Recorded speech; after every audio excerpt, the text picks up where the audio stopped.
Энэ 20-30 жил ажилласан мэрэгчлийн урлагийн уран бүтээлчид 3 сая 900 мянган төгрөгийн амралтын мөнгө авч үдсэн болов.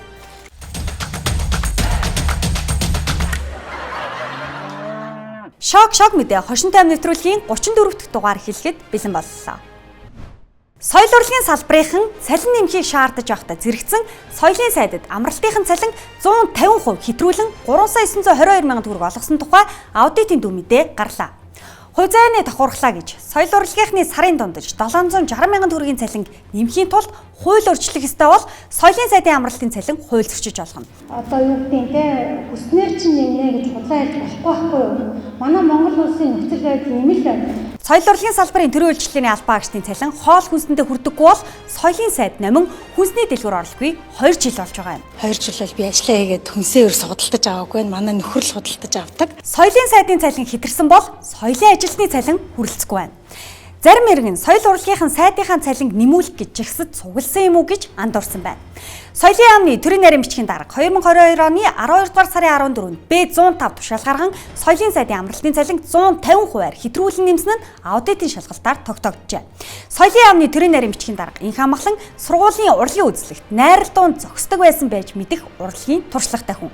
Өмнө хүнсгүүдээ аж ахуйн хөнгөн үйлдвэрийн яам мэрэгжлийн нэлтийн ерөнхий газарт хүнсний үйлдвэрлэл худалдаа хариуцаж хэн шалгаж явсан. Хувь зайны өрөөлөөр соёлын сайд номин соёлын яамны төрийн нарийн бичгийн дарга инх амглан хоёулаа төмс байцаатай холбоотой ажил бизнес эрхэлж авсан хүмүүс.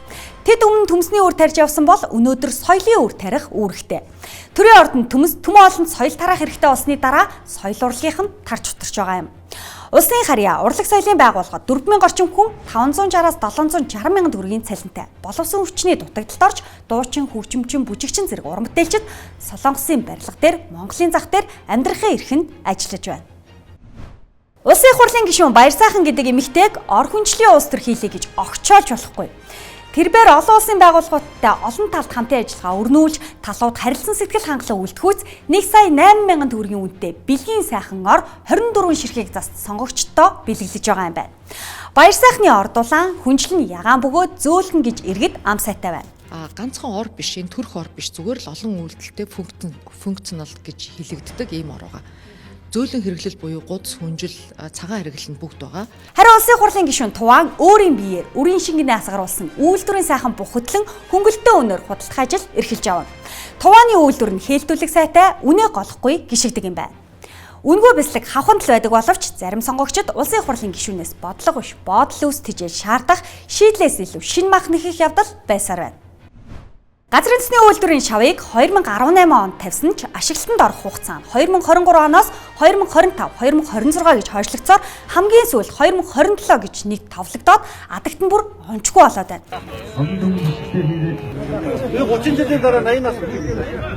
Өөдрийн 30 жилийн дараа энэ өдрийг би энэ цагаан залуучуудад тавьчихсан шүү дээ. Зүгээр хамтдаа. Та 26, 27, 25 гэд оноод хэлээд байгаа шүү дээ. Яг хэдэн онд баригдаж дуусгал.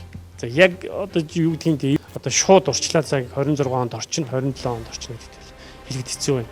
21-р зууны төгсгөл 22-р зууны эхэнд ардын хувьсгалын 200 жилийн их ой баяр цэнгэл наадмаас өмнө үйлдвэр ашиглалтанд амжиж орох нь бол баталгаатай байна. Газрын засгийн үйлдвэрийн үүдийг нээж туу цаашлах тэр өдөр түн шатхуунаар явдаг дэлхийн сүүлчийн машиныг музейд тавих ёслол болж магадгүй юм. Алтан ширээс өмнө баригдаж байгаа гэхээсээ хойшлогцоор байгаа үйлдвэрийн захирал Алтан цэцэг төслийн альва төлбөр тооцоогч хойшлуулсаар байгаа Монголын тэргүүний хойшлуулагч хүн юм. Төсөлд оролцсон хоёрын хвшлийнхэн хөлс мөнгө мэрэгжлийн байгууллагаар маглагдсан тогтоогдсон төлбөрийн зөрүүгээ авч чадахгүй байгаа юм байна. Хувийн компаниуд газрын засгийн үйлдвэр ашиглалтанд орох хугацаа хойшилдог шиг ажилчдынхаа цалин хөлс банкны зээлээ хойшлуулж чадахгүй тул хамаг байдгаа алдаж хойшлуулахгүй нөхцөл байдалд ороод байгаа юм байна. Хувийн хвшлийнхэн төрийн хэмжээнд компаниуд шиг хугацаа хойшлуулах хэвшилгүй хойшлуулагч боломжгүй учраас хугацаатай хоногтой хойшлуулж болдоггүй үр зээлтэй байдаг. Газрын засгийн үйлдвэр байгуулах төсөл энэтхэгийн 1 тэрбум долларын зээлээр 2018 оноос эхэлсэн бөгөөд ашиглалтанд орох хугацаа нь оноор хойшилсоор одоо бүр тодорхой заасан огноочгүй болоод байна. Эрүүл мэндийн яам тендерийн хууль өөрчилж өөрөө эмийн бизнес эрхлэх, өөрөө эмийн сан болох сонирхолтой байна.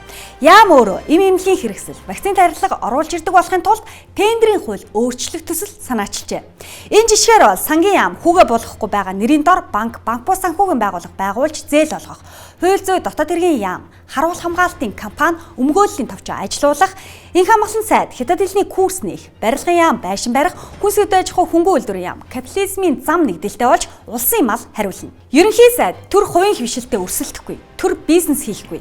Ирэх жилээс топ 100 төрөмжит компаниудыг оруулна, нэрлэхгүй гэж зарлагтай зэрэгцэн эрүүл мэндийн яам өөрөө эмийн сан болох ийм эсрэг тэсрэг төсөл санаачилсан байна. Эрүүл мэндийн яам цар тахлын үед шууд гэрээ байгуулж эм үйлдвэрлэгч хэсэг нь тодорхойгүй. Вебсайтчгүй Oncolife Isa Deposit Ilacqua Medical гэсэн хил хугарам урт нэртэй төр компаниас 3.2 сая долларын тоцилизм гэдэг тариа оруулж ирснийг нь эмнэлгүүд огт хэрэглээгүй баримт байна. Учир нь яаж хэрэгэлдэг, ямар тариа гэдгийг нь эмнэлгүүд мэдэхгүй. Вебсайтаар нь орж танилцъя гэхээр урт нэртэй уг гаргалны эргэлзээтэй төр компани нь вебсайтчгүй байсан юм байна. Тендерийн хуулийн 36-гийн 1-2-ыг зарим онцгой эмнэлгийн хэрэгсэл, яаралтай шаардлагатай вакциныг үйлдвэрлэгчээс эсвэл олон улсын байгууллагаас шууд болон дамжуулан худалдаа авах гэж нэмж өөрчлөх төсөл санаачилжээ. Хувийн хвшил ашигын төлөө байдаг ч зах зээл борлогдохгүй ийм их хэмжээгээр авчирч мөнгөө төгждөггүй. Эмч нарын мэдхгүй юм оруулж шахтагчгүй. Төр муу бизнес эрхлэгч. Түүний дотор Монгол төр хамгийн муу бизнес эрхлэгч. Авилгын эсрэг 5 иш хөтөлбөрөөс шил ажиллагаа хамгийн их анхаарал татаж байна. Цахим хөгжил харилцаа холбооны сайд учраас даваа гараг бүрийн 11 цагаас хийдэг ээлжит мэдээллээрээ 20 жилийн туршид хотод газар алгасан баримтыг дэлгэглээ. Газар гэдэг үгийг үе үеийн хотын дарга нар үеэр нь тасалж га зар буюу гаагаар нь зар гэж ойлгодог байсан гэмээр баримт сөхөгдөж байна. Хотын дарга нарын газар алгалтын тэмцээнд Мегомбийн их бол торгон жолоо үргүүлж улсын баатар Батүл салин мөнгөн цом гарцсан байна. Батүл миний үед нийслэлийн иргэдийн төлөөлөгчдийн хурлын зөвшөөрлөөр газар алгадаг байсан намайг гүтгэж байна гэж мэдгдсэн. Хизээ хинд ямар хэмжээгээр хаана газар алгасан захирамжууд эвлүүлэг фотошоп биш гар хөлийн үсэгтэй тамга тэмдэгтэй цагаан дээр хараар буусан цаасан дээр мөртөө үлдсэн баримтууд юм. Батүл хар толгоогоор хариуцахгүй цагаан толгойтой боловч бултах аргагүй булзах боломжгүй захирамжууд юм. Дунд голын дунд барьж байгаа усан парк нэртэй авилга хорооллын газрыг Батүл ногоон байгууламжийн зориулалтаар сунгаж байсан бол одоогийн хотын дарга Сумьяазар 2022 онд худалдаа нийтийн үйлчлэгээний газар төв цогцлбор гэж өөрчилсөн захирамж гаргасан гих зэрэг баримтууд ил болоод байна. Шил ажиллагааны дараагийн анхаарал татсан мэдээлэл нь боловсролын зээлийн сан. Монгол Норвег шиг болчих бол баларна гэж даваасран өөрөө үздэг бол Норвег Монгол шиг болчих бол баларна гэдгийг өөрийнхөө хүүхдэд асан тэтгэлгээрээ батлаад байна. Галийн ачаа хүүхдийнхээ тэтгэлгийг маргааш төлсөн чадна. Даанч төлчхөөр бүр буруутан гэж тоосон шинжгүй хэлж байна. Юусоо тэрнийг төлөхөд би яах юм бол байх. Тэгэхээр би ингээд одоо бүрэгж ингээд төлчхөөр би буруутан юм шиг харагдаад байна. Төлөх нь буруу, төлөөгүй нь зөв болдог зөв бос зөв тогтол байдаг юм байна. Дор чонд хүүхдийнхээ зээлийг намраас төлдөг ч юм уу гэж жинхнээсээ бодож эхэлсэн юм байна. Хүн намаас зээл авсан хүн олон байна. Мөнгийг нь бол төлчин асуудалгүй. Зүгээр би төлөхдөө бол урдуур нь орж шийдвэр гаргасан тохиолдол байхгүй. Бас урдуур нь орж хүүгийнхаа өмнөөс төлбөр төлнө гэдэг бол зарчмын хувьд бол буруу л гэж бодож байна. Боловсрол шинжилх ухааны сайд инх амгалан нэг зээл авсан хүн миний төрсөн дүү юм байна лээ гэж хариулсан. Нэг их үдсэн сонссон жигтэйхэн таньдаг хүний овог нэр жагсаалтан донд байгаад байсан чинь өөрийнх нь төрсөн дүү байсныг сайд хожим мэдээд өө миний дүү байсан юм бэ штэ гэж дуу алчжээ. Тэгээд дүүгээ булганы цагдаагийн дараагаар ажиллаж байгааг сонсон юм байх. Сайд болсон ахтайгаа танилцсан анхны хүн бол булганы цагдаагийн дарга юм байна. Миний төрсөн дүү юм байлаа 2004 онд дотоодын 2004 онд цагдаагийн хорондоо шүү дээ. Тэр Оросын цагдаагийн актимд 2004 онд явсан юм байлаа шүү дээ. Тэгээ одоо би яг 2004 онд би бизнест байсан шүү дээ. $12,000 тэр зээл цагдаагийн өнөөдөр болгоны цагдаагийн дараа хийж байна. Хүн мэдээд байна тэгээд. Боловсролын зээлийн сангаас зээл авсан гардыг боловсролын зээлийн сангийн захирал гард зээлээс чөлөөлсөн байна. Зээл олгогч гард дарга нь зээл авагч гардаас гэрээний биелэлтийг чинь шударгаар шалгаад би чиний зээлийг чөлөөллөө. Чи миний зээлийг тэглэлээ гэсэн байна. Гардаас гардад өгсөн бичгтээ та сая танилцлаа.